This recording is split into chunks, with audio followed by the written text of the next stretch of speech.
Alright, boys. Got some big ARPG drama.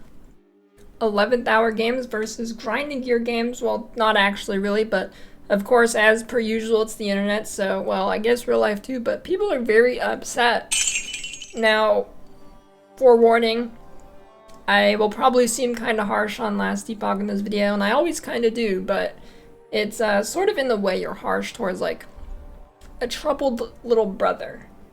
Last Epoch has like this huge potential, and I genuinely think it's like what the majority of ARPG gamers actually want for an ARPG in terms of like depth versus ease of access. I think it is a golden goose of ARPGs for hitting like an absolutely gigantic audience, absolutely huge. 1 million player count, I don't know, something crazy, bigger than PoE 2. It's good for casuals and non-casuals, but I think they've been fumbling the ball, and I'd like them to get it together and succeed, so I'm always pretty harsh on them, but it's, like in the way you want to see them succeed, right? I do the same thing towards pretty much every game that I think could be really good, so it's not just them, they're just the people in the specific scenario right now. So, Last Epoch pushed their Season 2 launch back from April 2nd to April 17th, which is pretty bad for people who only play Last Epoch and not PoE 2. If you play both games, it's great. It's great for pretty much everybody except sole Last Epoch players. Well, hello there! This is Boot.dev, the smartest way to master back-end web development from start to finish in Python, Go, and SQL. Boot.dev will make sure you're never bored by turning learning to code into an RPG. Earn XP, levels, achievements, and complete quests to compete on the leaderboard. There is a wide variety of courses you can choose from that go properly in depth on both the theory and the practice, such as JavaScript, Linux, Python. You can even build a Pokédex. As you go through each lesson, you'll unlock spellbook pages that is unlockable cheat sheet of links and notes that you can review anytime you need them to help. If you're ever completely stuck, there's solutions available for every challenge on the site, or you can check out the Boot.dev Discord or ask Boots, the AI wizard bear, trained on every lesson. Go to Boot.dev and try out the courses for free. Then use my code DSLE to get 25% off your entire first year if you choose the annual plan. As GGG announced, the next PoE 2 major update is going to be on April 2nd, April 4th. It brings the Huntress, probably the Druid. I would guess it's bringing the Druid. Not confirmed yet, but that'd be a good guess. And some other ascendancies along with a few other teasers they've done. So we don't really know the full extent yet, but we know it is a major update on April 4th. So, Last Epoch announced their April 2nd launch date on January 31st, and PoE 2 launched their April 4th launch date on March 11th, about a week ago. A considerable amount of time after Last Epoch announced their date. So that's kind of why people are mad. They're like, PoE 2 specifically targeting Last Epoch. They had all this time to know when to launch, base it around Last Epoch, which I think is kind of silly, but yeah, anyways, regardless, I'm actually not 100% sure if this was the right play for Last Epoch. Anecdotally, I've seen far more people talking about Season 2 for Last Epoch than I've seen people talking about PoE 2's next season, even though it's not really a full season, it's like a content chunk. I don't really know what to call it because it's not, they're not calling it a season because it's early access. I don't know. Anyways, yeah, I haven't really seen much hype for PoE 2's next update. I mean, I've seen some, but like, I'd say it's like a 9-to-1 ratio to how many people comment Last Epoch versus PoE 2's update and what they're excited for. Either way, it's obviously a tough decision to make for the company.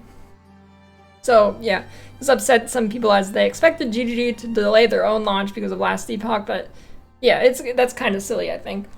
GGG, despite having many delays and whatnot for PoE 1 and 2 over the last like 2 years or so, they've still been on a much stricter timeline than last Epoch has.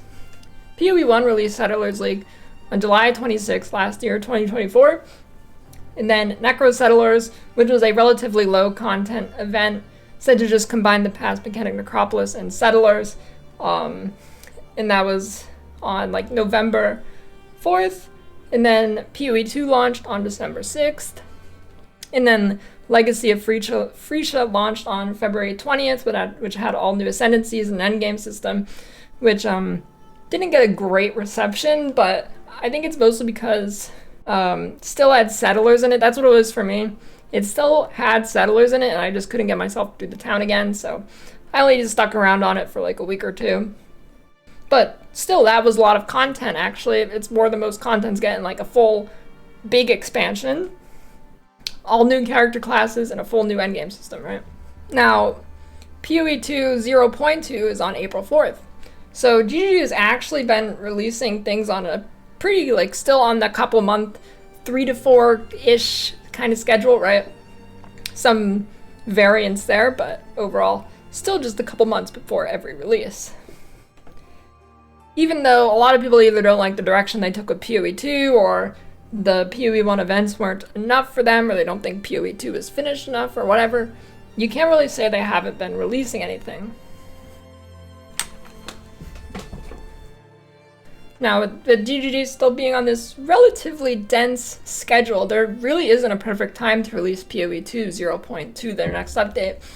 If they waited another week, then they'd only have 1 week until Easter, which I'm sure, knowing since they're based in New Zealand, they'll have some crazy long mandated vacation time for their employees, which is not great after a major launch, right? And then it is the actual week of Easter, and a lot of people will probably be off. And then we're already at a 3-week delay after that, which is probably not a great thing to do business-wise. So they probably didn't have a lot of leeway here, right? And then if you pose this dense schedule to last Epoch, which released on February 21st, 2024. Season 1 launched on July 9th, 2024. And then they released a relatively low content event similar to Necro Settlers for GGG on September 19th. And now Season 2 on April 2nd, well, now it's the 17th after the pushback, but a much less dense schedule here on the last Epoch side of things, as it's essentially just been the same season for 282 days. The event just added some, like, basically boost the numbers on everything and added some skeletons and, like, loot goblins, I believe, and maybe some new shrines, so relatively a low density update event thing, right? Now, you can bring up that they're a smaller company than GGG. They did bring that up in their Twitter post, actually. They said that, there's still a smaller studio in the space that, you know, blah, blah, blah, looks to sustain through launches and whatnot. I'll link it in the description. I meant to read it, but too late now. You can bring up they're a smaller company, which is true, but I wouldn't really call them an indie company anymore. I've talked to some employees a couple years ago, not in relation at all to this or anything, I just remember talking to them. And last I heard was they actually hit 100 employees back then. This was a couple years ago, too. And a quick Google search yielded that they currently have 51 to 200 employees. So they have a decent staff. And along with that, they have Tencent is invested in the company, albeit a low equity investment. So they're not a majority shareholder like in GGG, but nevertheless, they still have invested in EHG. They also have a massive all-time player peak on Steam at 258,000, which means millions of copies sold. And this is a $30 base game, not a free game, so that number is absolutely massive. Now, if we look at some other smaller RPGs, we have Hero Siege, which has undergone massive transformations, even changing entire genres, only becoming a traditional, what we know as an ARPG like Diablo, Last Epoch PoE, in October 23, with only a team of, I believe, 3 people. If not 3, some other low single-digit number. And they've had 6 seasons since then, and as far as I know, they add quite a bit of content to the game. Now we have Torchlight Infinite, another game that is, I think, a relatively bigger company, but the Steam player peak is more than 20 times lower than Last Epoch. Granted, it's also a mobile game, so you're going to have players on mobile and whatnot, so it's probably a little bit higher than that. But that's had 7 seasons since its launch in May 2023, with many of them being ground-up reworks of the many game systems it has, for the better or the worse. But nevertheless, they do entire ground-up changes to the fact that the game is really, really a different game than it launched just 2 years ago. And then every season they add a new mechanic and some other stuff and whatnot. They put in a lot of work. And then we have Project Diablo 2. An unofficial mod for D2 itself has had 10 seasons in like 5 years, I think, and 4 seasons in the last 2 years. And that is basically a volunteer project that does not have anything close to like a real business developer sort of thing, right? Anyways, my point with all that is, with such a long delay between season 1 and 2 for Last Epoch, it feels like something that was up to pure RNG with conflicting launch dates, as they're both businesses, GGG and EHG, that have some idea of a launch window. And when games are following a decentish couple of months schedule, right, like the 3 to 4 month schedule, which ARPGs traditionally follow, it is far easier for games to choose a non-conflicting date, as opposed to a company that is still following this to a degree, GGG, versus the absolute major gap for Last Epoch. It just makes it obviously harder to guess when something's going to happen and try and leave leeway for the benefit of both parties. But, you know, it's a business at the end of the day, and that might not be able to be possible.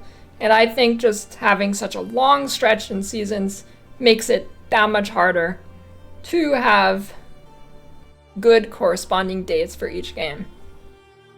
So it's not really anyone's fault, and I don't think GGG did it on purpose to bully Last Epoch. The only company who does that is Blizzard, but rather I think this is just an issue of business conflict due to time frames.